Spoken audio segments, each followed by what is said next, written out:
The second talk for today is reserved for the platinum partners of this year's conference, Bosch, who have significantly contributed to achieving everything we envisioned. This is another milestone in our long-standing collaboration, and we hope there will be many more. A lead IT technical consultant at Bosch, Mila Stankovic, with her talk on data-driven supply chain network design, will show how data supports decision-making in supply chain planning. She will dive into optimizing warehouse networks, material flows, and cost efficiency using advanced analytics and optimization techniques. Mila, please join me. Good luck. So, good morning, everyone. I hope everyone got themselves a cup of coffee and that I will successfully share my enthusiasm towards this topic with you. Our topic today is data-driven supply chain network design. My name is Mila Stankovic and I work as lead IT technical consultant for supply chain projects. I work for a division of Bosch Group Mobility Aftermarket. This division provides a wide variety and range of automotive spare parts, diagnostic solutions, and repair service for vehicles. We support our customers, which are distributors and workshops with high-quality products such as wiper systems, braking systems, filters, batteries, etc. Our tendency is to efficiently deliver goods to our customer. Therefore, we keep focus on maintaining performance of our supply chain on a high level. Our logistics experts are constantly keeping track of monitoring KPIs, identifying bottlenecks, and ensuring that all the targets are consistently met. We, as a data analytics team, support them by ensuring data transparency and integrating data throughout our supply chain.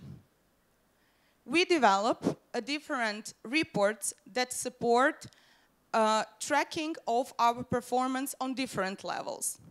Also, we develop data analytics solutions which support informed decision-making. One of these solutions is exactly supply chain network design solution. First, we will discuss why this topic is valuable for strategic supply chain planning. Then, we will dive into data models and analysis. In this part, we will see how data analytics and visualization help us have a nice overview of our supply chain. Then, in next step, we will dive into development of optimization model. We will show how we implement optimization techniques through solving linear programming problem in Python. And finally, we'll wrap up with the conclusion. We'll highlight all the factors that are influencing final decisions and recommendations. Also, we will position this topic into the broader picture of supply chain strategy.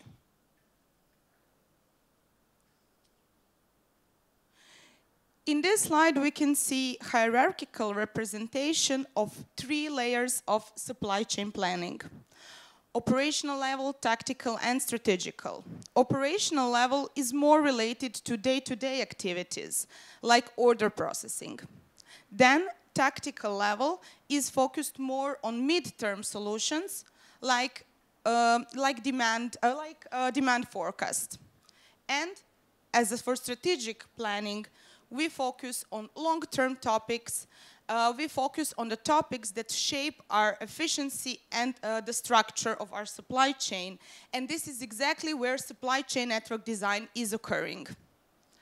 Supply chain network design represents selecting optimal number, location, and sizes of the warehouses, and as well as coordinating material flows throughout the supply chain. As closer we are to optimal supply chain network, closer company is to accomplish goals such as good customer service level, optimal supply chain cost, to manage efficiently inventories, risks, and even in a certain extent to ensure sustainability. Now, we will dive more into data models and analysis for network design. We will show how we approach data analysis for the purpose of supply chain network design. Here, it's represented a typical project workflow where the output of every step is a direct or indirect input in one of the followings. First is model scoping and data requirement. We define a model scope and identify data requirements aligned to what is set and defined by the network study project team. By model scope, we include details such as time frame for the data, geographical region under consideration, and portfolio segments that should be included or excluded from analysis. In the next part, we have overview of analysis techniques and visualization that have two key purposes. One is to validate the data model by information generated from it, and the second one is to build an intuition that is useful for some for some next steps in optimization.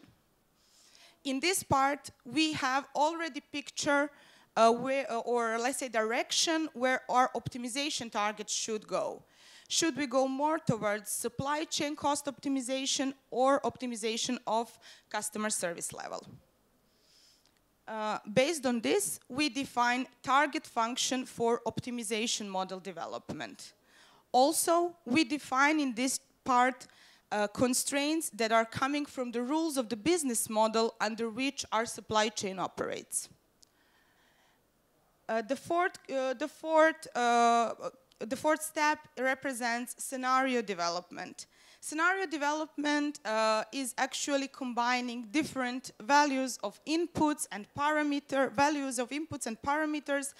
in order to generate different recommendations and to identify how this change in inputs actually provide different outputs and affect the models to generate different outputs. And at the end, we will consider factors that are influencing final conclusions. In this slide, we represent first two steps showed from previous one.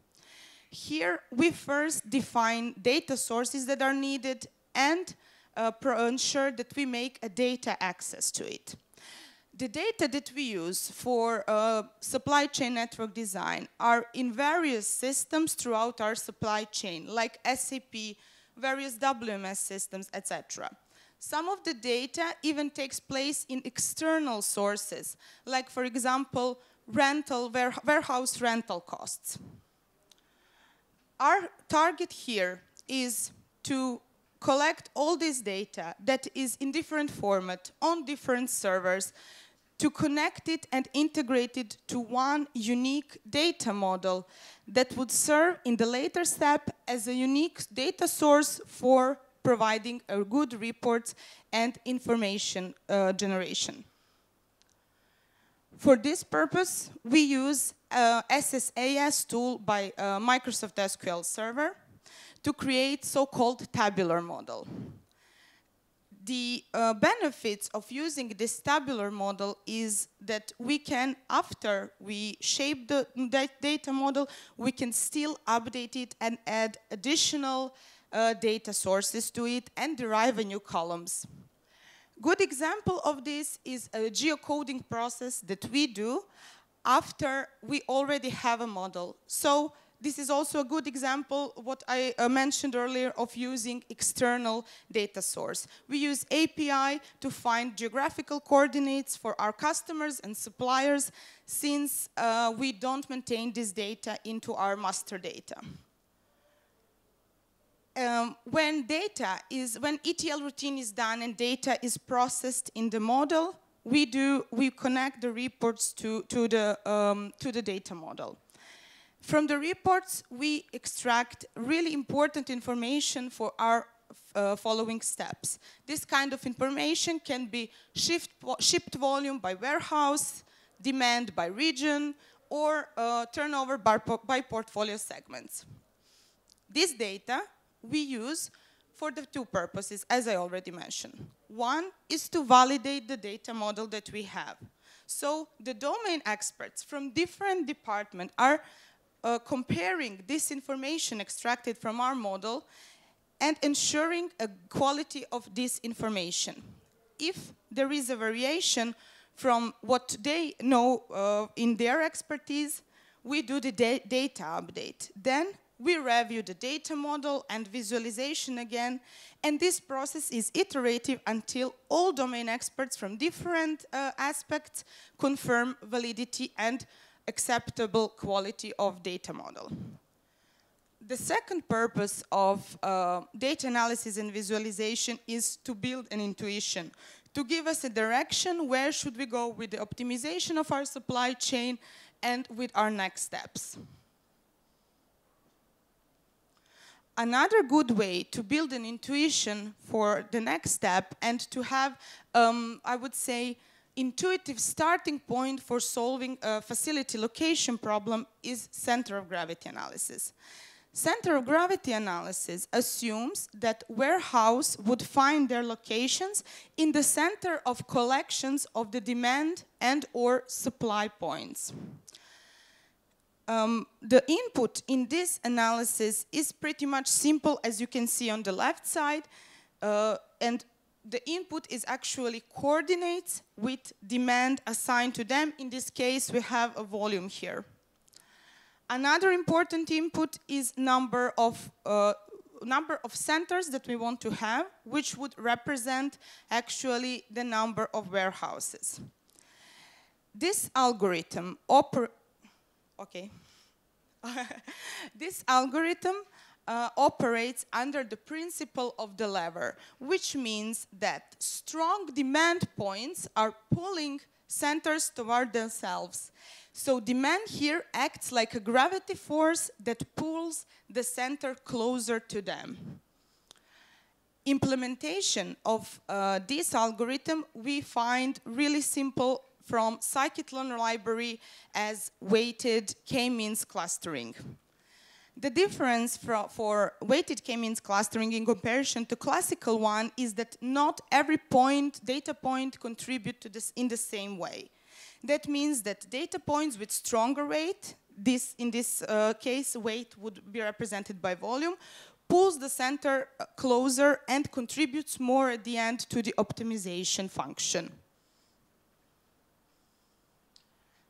Benefits of using center of gravity are numerous. It's quick to apply, quick to implement. Input of the structure is pretty much simple, and the results are quick. We can already, as the output of the center of gravity, we can already have a feeling whether we should make significant changes to our supply chain. On the other hand, there are certain constraints and limitations of this algorithm. First is infrastructure constraint. It can not so rarely happen that center of gravity finds location exactly in the middle of the ocean or a national park. Also, too much simplification of real-world complexity in sense that it doesn't take into account some factors like, for example, politics or also even warehouse costs, for example. And the third really important limitation is assumption of straight line distances, which that definitely are not the same as a routing distance. We need to find a way how to include more factors into optimization of our supply chain. And therefore, that is why we now tend to use optimization models. Optimization models represent nothing more but simulating business model. And here we have 3 steps. Input definition, where we gather the data and define the rules of the business model. Then model development as the most challenging part with defining targets and constraints. And at the end, we have a scenario development where we actually play around with input and generate as many recommendations so we can see what are the scenarios that we can direct our supply chain design towards. This slide highlights three key points of input definition. One is definitely data gathering and transformation, in sense that we transform the data that we previously had in a data model to the format that is required in the input of optimization model. And also here we can have some additional data gathering, like for example, freight rates, so rates for transportation cost, etc., depending on what we include, what we want to include in the optimization model. Then another important point is granularity of model itself, which reflects through granularity of decision variables. It is quite different, meaning of decision variable is quite different whether granularity occurs between a customer and warehouse. So then question is which warehouse should serve which customer, and if we include even product in this granularity, it would be, okay, which warehouse should serve this product to this customer. So this is a factor that is making a huge difference. And as a third point, we have a definition of business rules. So we need to think of the limitation from the business model that we need to reflect in our optimization model. Optimization, we implement using or represent optimization model through linear programming problem.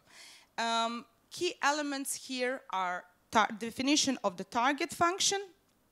At least in our company, this is usually either minimization of the cost, either maximization of the service level. And then the next important point is definition of the constraints, which exactly comes from the limits that we identified from our business model. The good example of this is, for example, when we want to limit the number of warehouses, or we want to change the percentage of the demand fulfillment that needs to be fulfilled in 24 hours, for example. On the right side, you can see a different combination of decision variables with the weight or demand assigned to them. For us, usually, it is a question of, for every customer, it's a question which warehouse would actually serve this customer, but keeping in mind the limitations regarding number of warehouses that can be opened. Implementation of this problem in Python, we do using Pulp library. This Pulp library is really convenient for solving linear programming problem, especially the ones that are not that complex. If we are talking about solvers, it's using a huge variety. Many of them are not free of charge, like Gurubi, but default solver, if, for example, your problem can be easily solved with simplex method, then definitely default solver is not free of charge, and it's really convenient to use.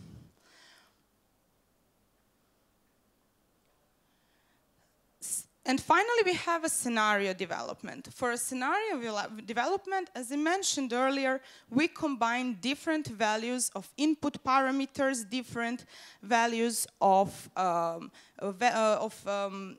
input variables, also from our business models, to develop and to generate different recommendations. These recommendations represent output of the model. So sometimes we also want to see, okay, we have a good recommendation.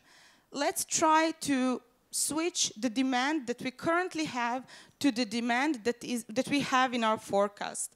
Would the recommendation still stay the same? At the end, as we have many recommendations, we want to filter them out. We want to assess every recommendation and measure the potential improvement. And using different factors, we filter them out, narrowing them to a few options that then we choose and that are presenting some viable choice, I would say.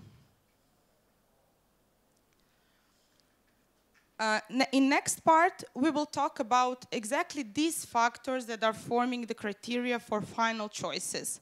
Also, we will place the solution in the broader picture. We will place the solution in the broader picture of decision making.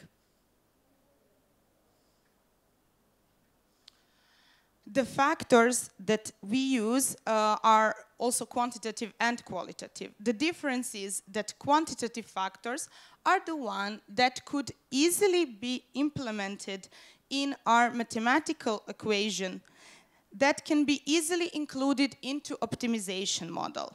Such factors are demand forecasting, which we already mentioned is really good to validate our final recommendation. Then service level requirements, changes in the service level requirements, and different types of cost categories. On the other hand, we have also qualitative factors.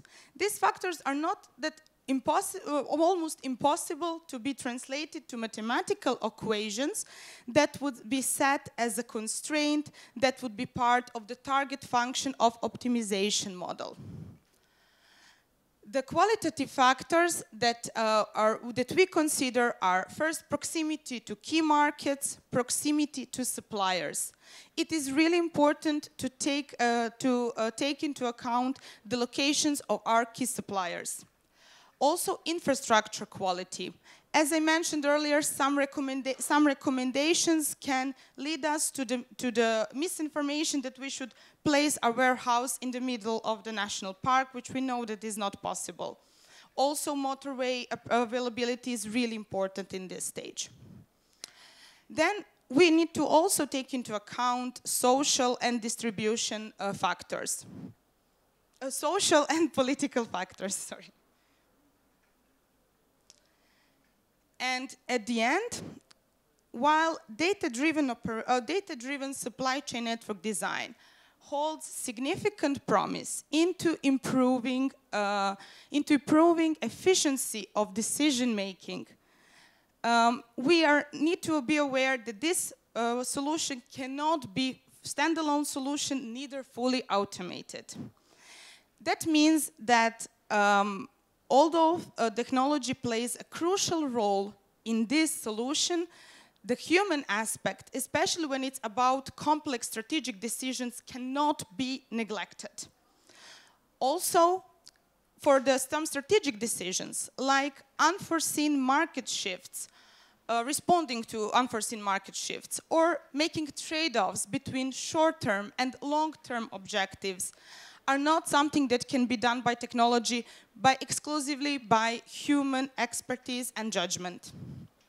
At the end, this solution is not a decision-making solution. This solution is decision support solution, which means that although technology plays a crucial part in this process, human expertise will remain in the heart of supply chain strategy.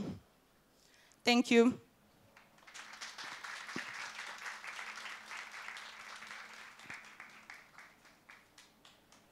Thank you very much for the beautiful presentation. I have a question. When your recommendation system gives you some weird recommendations, for instance, open the warehouse in the middle of national park or something like that, do you have an opportunity for the human to insert the input and feedback so your machine will learn and get better recommendations in the future? Thank you.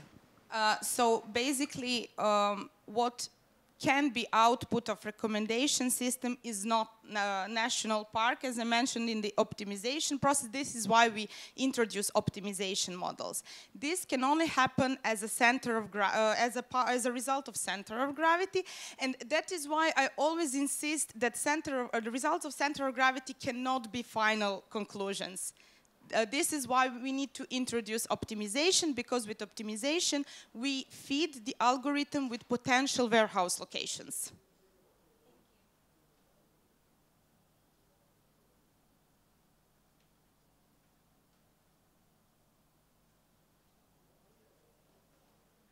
Thanks a lot. Thank you, Mila. It was a great speech. Thanks a lot.